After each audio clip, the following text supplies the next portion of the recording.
quick verdict: justice for a young hero who died protecting classmates. A vulnerable neighborhood is about to see tremendous change. There's a plan to protect people living there now.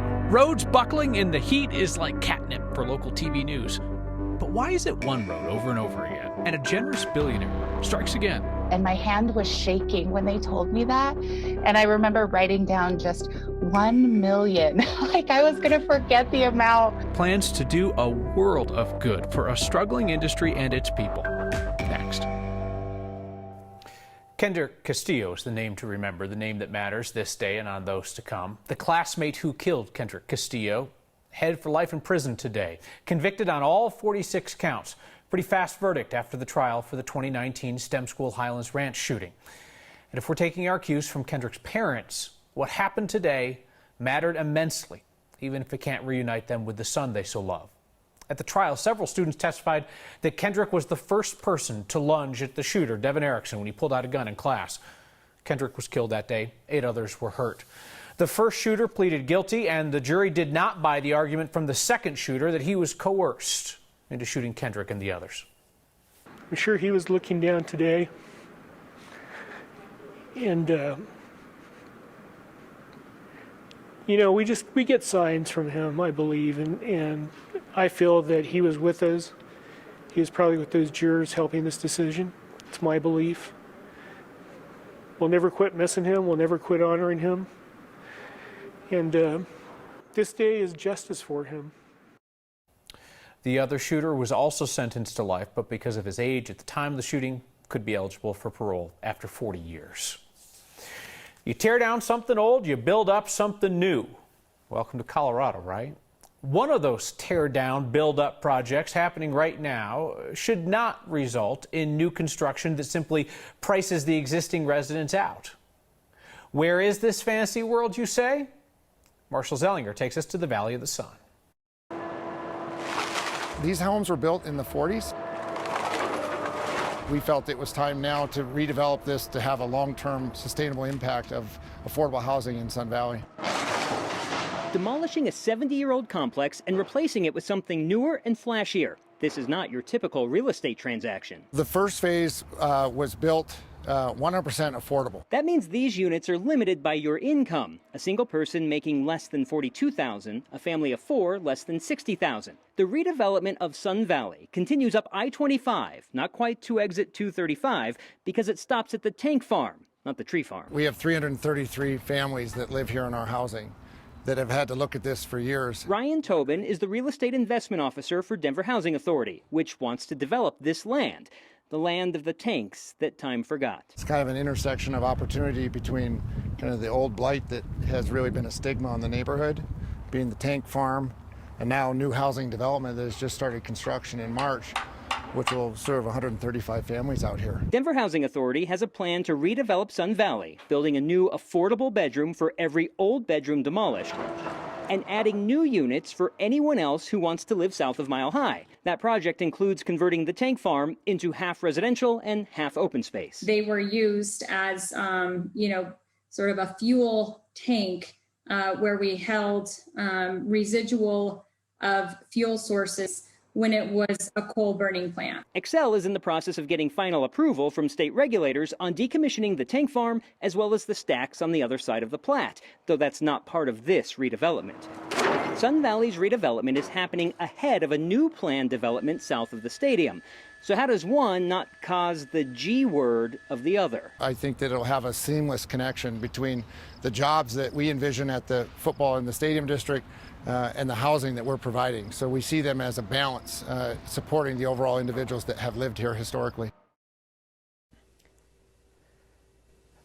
Quick note, the residents that were in the demolished units were not just booted, they were moved to other DHA properties. Xcel has cleaned up the tank farm to what's termed industrial standards. It will be up to Denver Housing Authority to get it cleaned up for residents to live there. I asked Xcel, by the way, what is just industrial standards? And Kyle, it turns out Elitch Gardens, for instance, is on industrial standard land. Good enough for commercial property, not good enough to live on. Yeah, I imagine if somebody's going to be sleeping above it every night and growing vegetables in the backyard with their kids, you would want a higher standard. Wouldn't that be something, Marshall, if these two projects could coexist? You're going to kind of have that high-end development area there, and then nearby, folks who can walk to work or take public transit there. I mean, no offense to bros, as opposed to just like a bunch of bro condos who want to look out over the development. Ryan Tobin really opened my eyes, actually, when he said that they can coexist, because he looks at it as the jobs that will be created there will be for the people who have lived in Sun Valley this whole time. And some of the units being built in Sun Valley will be for some of those bros, perhaps. You will not price out the low-income people who need that housing, but there will be additional housing for anybody who wants to be there. Bros aren't bad guys. They're just sometimes loud. All right. Thank you, Marshall. Average American changes jobs about a dozen times. Ken Salazar is getting there. So you got head of Colorado's Department of Natural Resources, then Colorado Attorney General, U.S. Senator, Interior Secretary, most recently an oil and gas lawyer, and now Salazar has been nominated ambassador to Mexico. Biden administration today released an intent to nominate list, and he's on it. In Salazar's long political career, this would be his first stint as a diplomat. He passed on a run for governor in 2018 to go into private practice representing oil and gas companies. He's going to need Senate approval to become the ambassador to Mexico. He knows the folks in the Senate, so I would say his chances are good. Southwest Airlines says, no cybersecurity concern here, folks, although they are still not saying what caused network issues and computer failures that backed up planes in Denver and around America last night and again today. Southwest says things started getting back to normal this afternoon after network issues kept people from checking their bags at DIA and grounded more flights. At one point, there were 16 planes full of Southwest passengers just biding their time on the tarmac at DIA. Dozens of flights were grounded at DIA and other airports last night as well. Southwest did ask the FAA for a temporary ground stop today just to cool things off. That's since been lifted. Airline sticking with its explanation of a network connectivity issue, saying there is no evidence they were maliciously hacked. So I'm not saying that Parker Road is soft, but every time it gets super hot around here, Parker Road goes all wobbly in the neighborhood of Highway 83. As roads began coming undone in this week's heat, Steve Staker went out to that one suspect spot to find out why it seems so susceptible when most of our roads keep roading even when the temperatures rise. Will it go 6 for 6? Because 5 times in the last 5 years, Parker Road has buckled in this extreme heat. They might as well rename it Buckley Road. Yeah!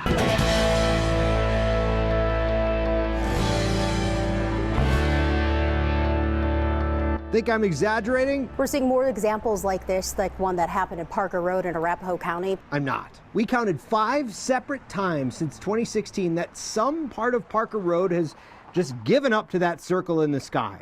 A couple of times right here at Parker and Broncos Parkway in Centennial. In fact, the median today looked like it was on the struggle bus. So what's up with Parker Road? We asked CDOT's chief engineer, Steve Harrelson. Whenever it gets hot like this, the concrete expands, and concrete is very strong, but as there's little micro cracks and as the concrete ages, it gets weak spots. Harrelson says he's not sure he can pin down an exact reason why so many parts of Highway 83 can't seem to withstand temps over 95.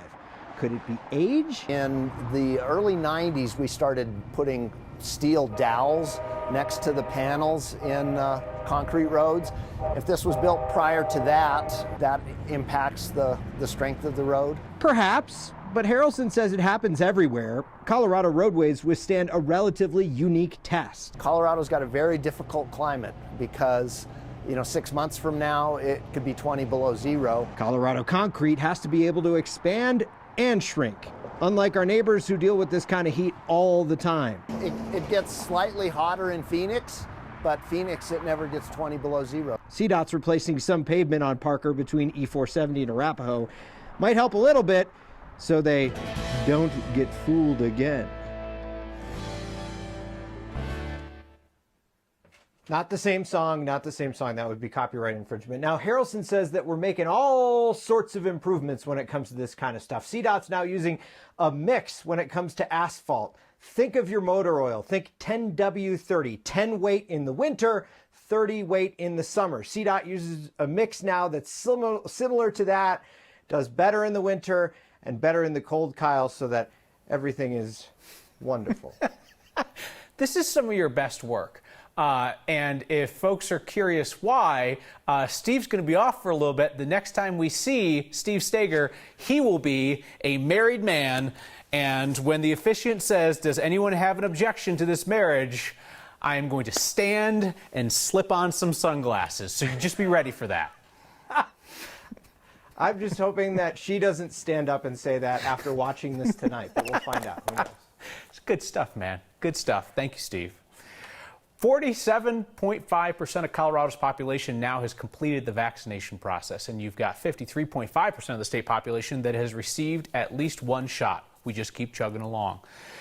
The more contagious and tougher to shake variants seem to be behind our hospitalization numbers. 340 patients in the hospital, as we have said, nearly every single one of them unvaccinated. It's up 14 patients from yesterday, but is down more than 50 from this time last week. Nearly all of Colorado's House delegation joined an overwhelmingly bipartisan majority today, honoring the heroism of U.S. Capitol Police who fought off insurrectionists on January 6th. Only Republican Congresswoman Lauren Boebert opposed giving those officers the Congressional Gold Medal for their heroism. The day of the insurrection, Boebert tweeted, "Today is 1776." And she made a floor speech referencing her support for the people outside. That was prior to the moment that they breached the Capitol. An ethics complaint filed by a Democratic legislator was recently dropped by a House committee. We reached out to Boebert's office to learn more about her opposition to honoring the law enforcement who defended the Capitol, and we've yet to hear back. An ode to the weather, minus the profanity that many of you offered in response to the heat. And firefighters have moved into ultra-dry western Colorado. They have gone there expecting the fires to come. Next.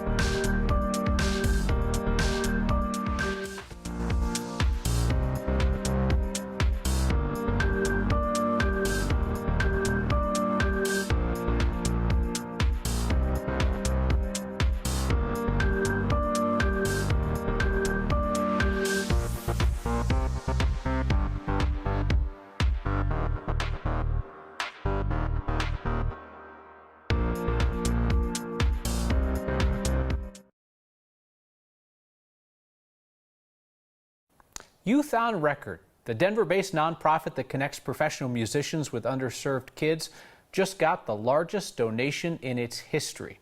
This donor dropped $2.7 billion into a number of great causes today and asked that the focus be on those organizations and not her. So let's talk about Youth on Record first. Youth on Record says it'll use the $1 million gift to fund its big idea. It's a plan to address racial and social inequalities in the music industry with the goal of building what they call a musician middle class. We don't want musicians who either make it or who are starving, right? That narrative is old and tired. So we are working to do something different here and make a positive impact in the community at the same time.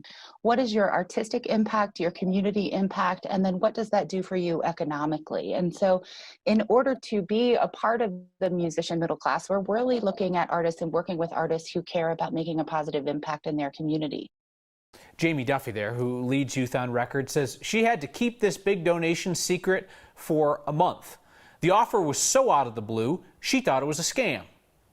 It was a Monday evening and it was before a staff meeting. I get this email and it was out of the blue and I didn't recognize who it was from. And it was a little cryptic, you know, we have a donor who's been watching you and they're interested in making a sizable contribution. And in my mind, I mean, we're in COVID, it's a down economy. I'm thinking, this is a scam. This is a Russian bot. No Russian bot. It was Mackenzie Scott, the philanthropist who is determined to quite quickly give away the billions that she amassed with her ex-husband, Jeff Bezos. This is Scott's third round of giving. It goes out to these organizations across America with basically no strings attached. Youth on Record also plans to use some of that gift for enhanced employee benefits, retirement plans, health care, and mental health stipends.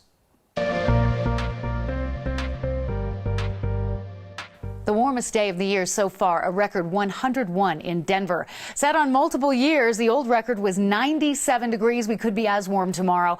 High pressure centered over the Four Corners area will push more warm desert air our way and limited moisture for afternoon storms. And storms that do develop will produce wind and lightning and not the beneficial rain we need.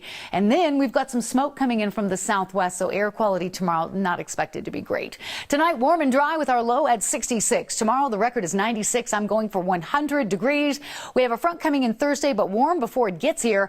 Much cooler heading into the early part of next week. After temperatures in the 80s over the weekend, we could see highs in the 70s on Monday, and then an increased chance for thundershowers the middle of next week. You know, our meteorologist poet Corey Reppenhagen is pretty unflappable in pretty much any weather condition, except this week, when he is quite hot and bothered.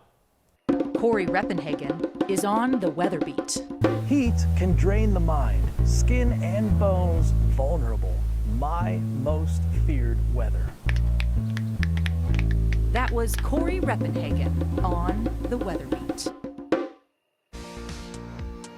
I was laughing at Corey. I wasn't even paying attention. Denver Public Schools is installing air conditioning. Might want to get on that, folks. They do have a plan in case it's not done in time. That's next. Some of Colorado's firefighting resources are being preemptively shifted to the western slope because, I mean, this week's hot in Denver. It is hotter there. Most importantly, the conditions are far drier west of the divide. National Weather Service even issued an excessive heat warning this week for the area around Grand Junction. So right now, just a couple of small fires, a small wildfire burning near Conifer that they've got pretty good containment on. And there's another near Silverthorne that firefighters have under control. The State Division of Fire Prevention and Control says it's moved resources from areas with lower potential for fires out to the western slope. This is standard practice, not only because of the high temperatures, but also the expected fire conditions out there, wind, relative humidity, the fire fuels. The folks who manage Colorado's wildfire response for the state say that our wildfire season is 78 days longer than it was in the 70s, and we now expect to see large fires every month of the year. Well, in the last couple of minutes, we got a picture of a fire that is putting up a significant plume of smoke in Moffat County. This is between Highway 13 and Highway 17. It's about 20 miles outside Craig. This is near the Colorado coal mine, if you know that area well. This fire kicked up this afternoon. It's been dry out there, and fire restrictions in Moffat County were due to start tomorrow. Can you imagine going to school in heat like this? School without air conditioning? Maybe even with a mask on your face? No, thank you. Which got us wondering about how Denver Public Schools is coming along with its AC projects. DPS has plans to add air conditioning units in 24 of its schools, but this is a 3-year project. Round 1 was set to start this month, and DPS told us today 3 out of the 5 schools are on schedule for AC. And the district's looking for temporary units for 2 others, Smith Elementary and Valverde Elementary. DPS says it has not made a decision on whether masks will be required when students return in mid-August. I'm sorry, mid-August, no AC and a mask? Your feedback brings us home next.